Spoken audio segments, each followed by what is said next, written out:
Why do so many people drift out of your life after 70? It's not always about bitterness, loneliness, or resentment. Often, it stems from a deeper understanding, a quiet personal awakening that shifts how you choose to spend your time. You may notice that your urge to visit others isn't as strong as it once was, and if that feels familiar, let me assure you, you're not alone and you're not mistaken.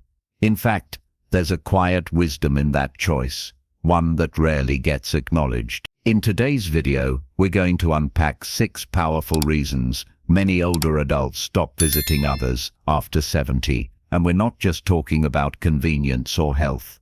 These reasons go deep. They explain why stepping away from certain social habits is not a sign of decline, but a sign of growth, of clarity, of choosing peace over pretense. This isn't about turning your back on people.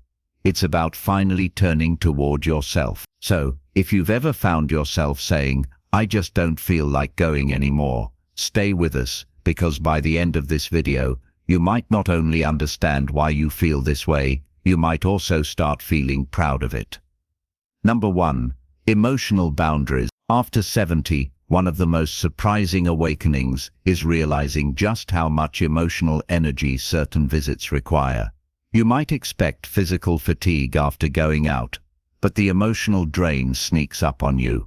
Conversations that used to feel light-hearted can now feel heavy. Listening to others complain, manage drama, or talk endlessly without asking how you are can leave you mentally exhausted. You walk away from those visits, not refreshed, but depleted. It becomes clear that not every interaction is good for your spirit.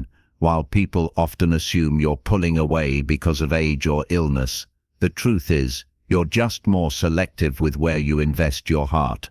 Emotional boundaries become a form of survival, not selfishness. You're no longer willing to sacrifice your peace just to keep up appearances or meet someone else's expectations. This shift is actually a powerful sign of psychological growth. In earlier years, we're taught to please others, to be polite, to show up even when we don't feel like it. But aging invites us to unlearn some of that. It teaches us that protecting your emotional space isn't rude, it's healthy, especially when you've spent decades putting others first. There comes a time when you have to honor your own needs too. Think about someone like Paul. He used to visit his brother's house every other Sunday, but over time he noticed something. Every visit turned into an argument about politics, the past, old family wounds. Paul would leave feeling anxious and angry, needing hours to calm down. One day, he quietly decided to stop going. His brother didn't understand, but Paul did. He realized that peace was more valuable than routine, and that just because someone is family doesn't mean they're good for your emotional health. Setting emotional boundaries also includes knowing when a visit is no longer mutual. There's a difference between being wanted and being expected. You might feel it when someone seems distracted during your time together or checks their phone instead of truly listening. That feeling of being tolerated rather than cherished becomes impossible to ignore with age. So instead of chasing one-sided relationships, you start preserving your time for people who uplift you. This isn't about cutting people off or harboring resentment. It's about honoring your emotional well-being in the same way you would honor a sore back or aching feet. You wouldn't walk 5 miles on a twisted ankle, so why walk into conversations that twist your heart? And sometimes, the greatest gift you can give yourself after 70 is the permission to stop showing up in places that no longer feel like home. Number 2. Time revaluation. One of the wisest realizations that comes with age is this: time is no longer something you trade freely.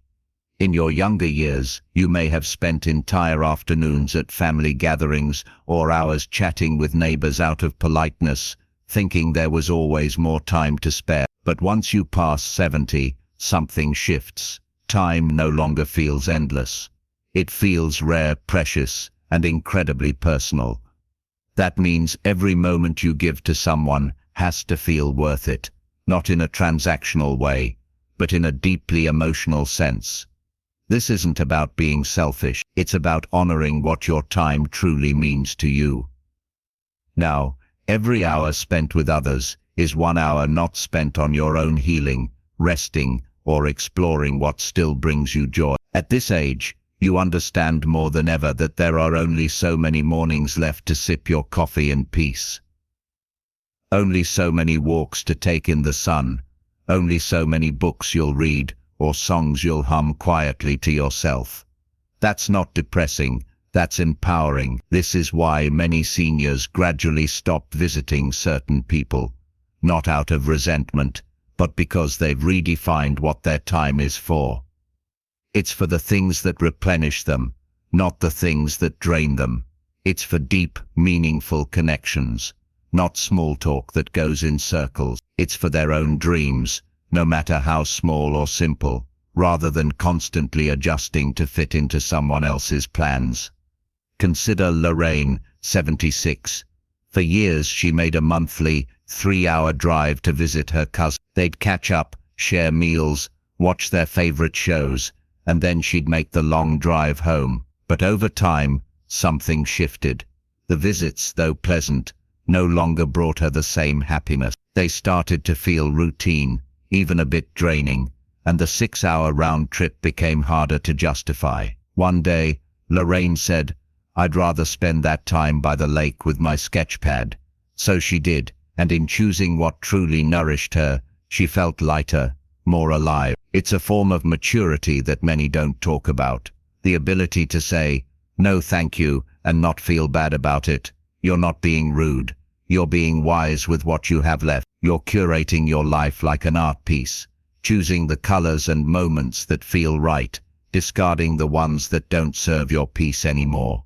If you're still watching this video and finding these insights valuable, please comment number 2 below to let me know you're here. And if you haven't subscribed yet, I recommend you subscribe and turn on the bell so you don't miss any videos. Your support helps us continue creating good content to inform and inspire you.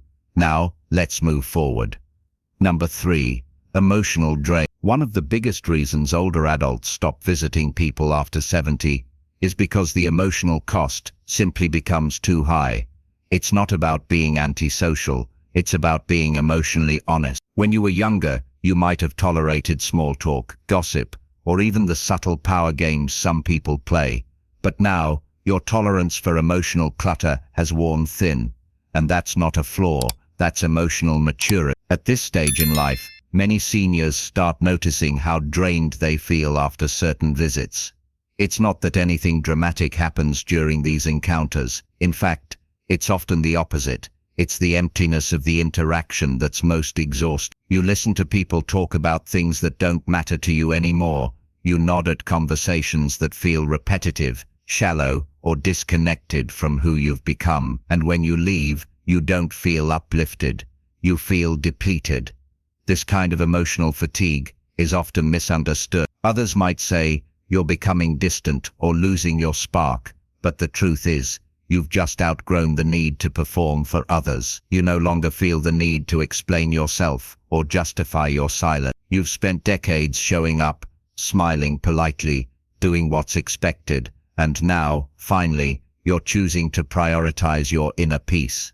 Psychologically, this shift is part of something called emotional selectivity theory. As people age, they become more selective about who they spend time with, focusing on relationships that are emotionally meaningful. That means cutting out interactions that feel obligatory, transactional, or emotionally empty. You begin valuing depth over frequency, and you realize that solitude is often more nourishing than forced connection.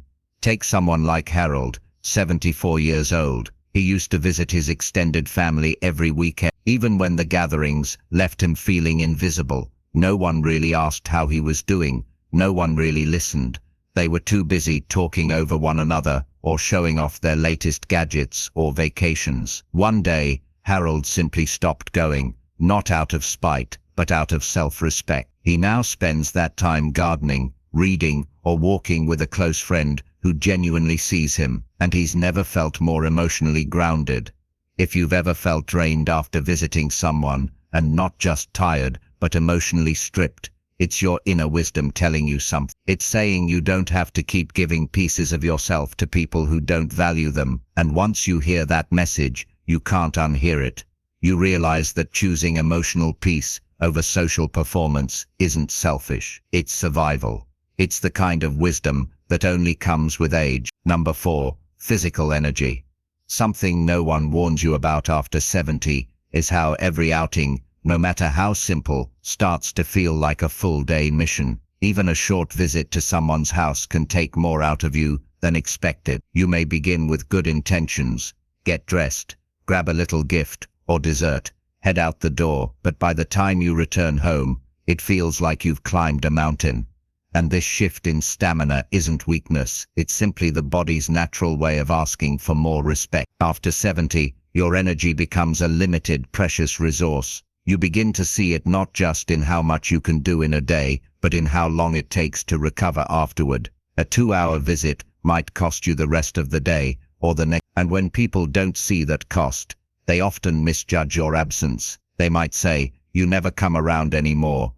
But they don't see what it takes for you to come around at all. Behind each decision not to go is a quiet weighing of what your body can handle versus what it can't. There's also a growing awareness of how little time and energy you want to spend in discomfort, sitting on hard chairs, smiling through long conversations, eating food that doesn't agree with your body, navigating stairs or driveways with shaky knees. These things didn't matter much when you were 40 or 50, but they matter a lot now. And rather than push yourself through them just to make others feel good, you start choosing rest over effort, comfort over obligation. From a psychological standpoint, this is part of what's known as embodied wisdom, the idea that the body carries its own kind of intelligence. It knows when enough is enough. It signals that your energy has value and must be protected, not spent on things that bring no joy or nourishment. And for many older adults, honoring that wisdom becomes a new form of self-respect. Take Barbara, age 78. She used to attend weekly coffee get-togethers with a group of old friends, but lately, just the act of driving there, parking, walking across the lot, and sitting on a wobbly bench would leave her sore for hours. When she finally decided to stop going, her friends were surprised. One even said, "But we miss you." And Barbara gently replied, "I miss me too, especially when I overdo it." The truth is, saying no to a visit doesn't mean you've stopped caring. It means you've started listening to what your body needs, listening to the quiet exhaustion that builds up after too much social energy is spent. You're no longer running on the same fuel you used to, and pretending otherwise only leads to burnout. Choosing fewer outings, shorter visits, or simply staying home is not laziness, it's wisdom in motion. If you're still watching this video and finding these insights valuable, please comment number 4 below to let me know you're here. And if you haven't subscribed yet, I recommend you subscribe and turn on the bell so you don't miss any videos. Your support helps us continue creating good content to inform and inspire you. Now, let's move forward. Number 5. Emotional economy. Something powerful happens when you reach a certain age. You start to understand the value of your emotional energy. And just like you wouldn't throw your money away on things that give you nothing back, you stop spending your feelings on people or situations that only leave you feeling empty, agitated, or unseen. That's what we call emotional economy. And it's one of the most liberating truths no one tells you about growing older. For decades, you may have tolerated certain behaviors, forgiven too quickly, tried to keep the peace at your own expense. You might have smiled through hurtful comments, bit your tongue to avoid arguments, or showed up to family functions even when you were exhausted or disrespected. Why? Because you believed it was your role to be agreeable, to keep relationships going, to avoid tension. But by the time you're past 70, that mask starts to slip, and for good reason. You realize that your emotional battery isn't as quick to recharge anymore. Negative energy lingers longer, stress hits harder, and most of all, you no longer feel the need to prove yourself or win approval. That clarity gives you permission to say, "I don't need this in my life anymore." Whether it's a friend who always criticizes, a sibling who drains your spirit, or a neighbor who only calls to complain, You begin to choose peace over politeness. This is not about becoming cold or uncaring. In fact, it's quite the opposite. You begin to invest deeper in the people who bring warmth, encouragement, and mutual respect. You stop chasing those who don't call back. You stop explaining yourself to people who never understood you in the first place. You begin to treat your emotional world like a garden. You weed out the toxicity so the joy can grow. Take Walter, for instance. He's 82 and used to call his son every Sunday, even though the conversations always ended in tension. His son never asked how he was doing, always rushed through the call, and often made snide comments about his choices. After a while, Walter said, "This isn't love, this is duty." So he stopped calling, not to punish, but to protect himself. And slowly he noticed he felt more at peace. He began putting that same energy into a neighbor he bonded with over crossword puzzles and jazz music. That's what emotional economy looks like. At this stage of life, you start to realize that you have a right, no, a responsibility to protect your emotional well-being. You've earned the right to guard your peace without apology. You no longer have to attend every argument you're invited to. You don't need to chase love or convince anyone of your worth. You know who you are, what you offer, and what you will no longer tolerate. This is a kind of emotional wisdom that younger people often can't fully grasp yet, but it becomes crystal clear after you stop giving energy to people who only bring chaos. And in that stillness, in that quiet distance, you rediscover parts of yourself that were buried under years of emotional obligation. You finally feel what it's like to breathe freely, with no guilt, no drama, no noise. And that's not selfish, that's survival. Number 6. Self-respect awakening. There comes a point in your later years where you stop asking for permission to value yourself. And when that moment arrives, something shifts inside you. The need to be liked fades. The fear of disappointing others dissolves. And instead, a deeper instinct takes over. The instinct to protect your dignity. That's what I call the self-respect awakening. It doesn't come with fireworks. It comes quietly, usually after one too many times of being overlooked, dismissed, or misunderstood. But once it arrives, it changes how you show up in the world forever. When you're younger, it's easy to confuse kindness with compliance. You go out of your way to help, to please, to smooth things over. You shrink your needs so others feel bigger. You downplay your successes so others don't feel small. You say yes when you really want to say no, because the cost of disappointing others seems too high. But after 70, the cost of betraying yourself starts to feel even higher.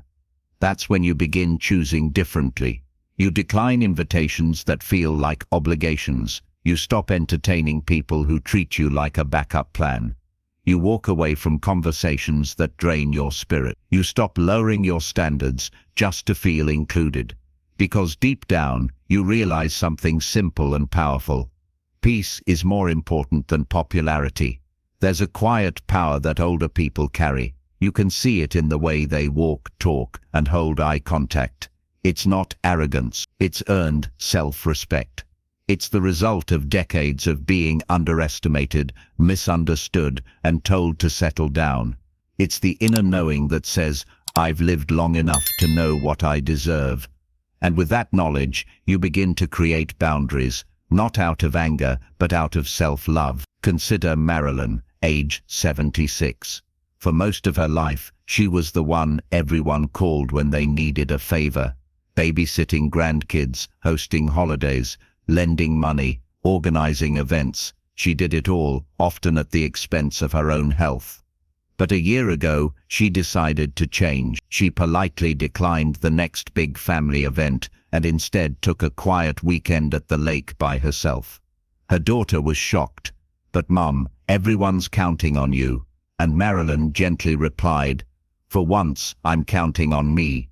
That decision didn't just change one weekend. It changed her entire dynamic with her family. They learned to respect her space, and she learned to honor her needs. This self-respect awakening is not about shutting people out. It's about showing people how to treat you by how you treat yourself. When you stop begging for scraps of attention, people either rise to meet you or fall away, and either way, you win, because you're no longer depending on others to give you worth. You're standing in it. If you're still watching this video and finding these insights valuable, please comment number 6 below to let me know you're here. And if you haven't subscribed yet, I recommend you subscribe and turn on the bell so you don't miss any video. Your support helps us continue creating good content to inform and inspire you. Now, let's move forward.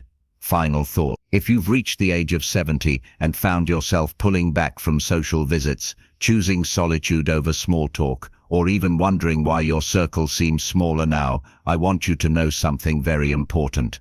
You're not broken. You're not giving up. What you're doing, often without even realizing it, is stepping into a wiser, more authentic version of yourself. Aging, for all its challenges, is also one of the most clarifying experiences we go through. It strips away the fluff, the noise, the shoulds and have-tos. It helps you see with sharper eyes and feel with a softer heart.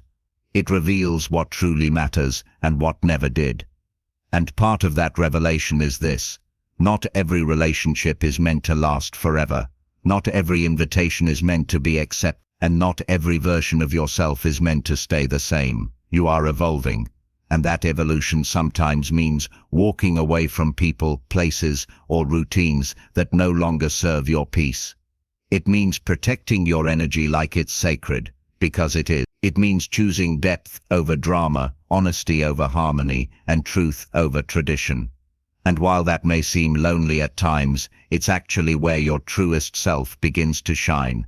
So, if you've stopped visiting people as often, don't let guilt whisper that you're being selective. If you find yourself enjoying quiet mornings instead of noisy gatherings, that doesn't make you distant. It means you're listening to the rhythm of your own soul. And if others don't understand, that's okay. Not everyone is meant to walk with you into your wisest season. You've earned this peace. You've earned the right to prioritize yourself. And you've earned the wisdom to know that stepping back isn't the same as giving up. It's growing up, gracefully. Thank you for joining us today. We'd love to hear from you. Leave a comment below and share one thing you learned today and how you plan to use it in your life. Your thoughts are important to us, so don't hesitate to share them. Reading your comments gives us great motivation and encouragement. If you found this video useful and enjoyable, don't forget to like, subscribe, and share it with others. Your support makes it possible for us to keep producing quality content that educates and inspires. Thanks for tuning in. We can't wait to see you in the next video.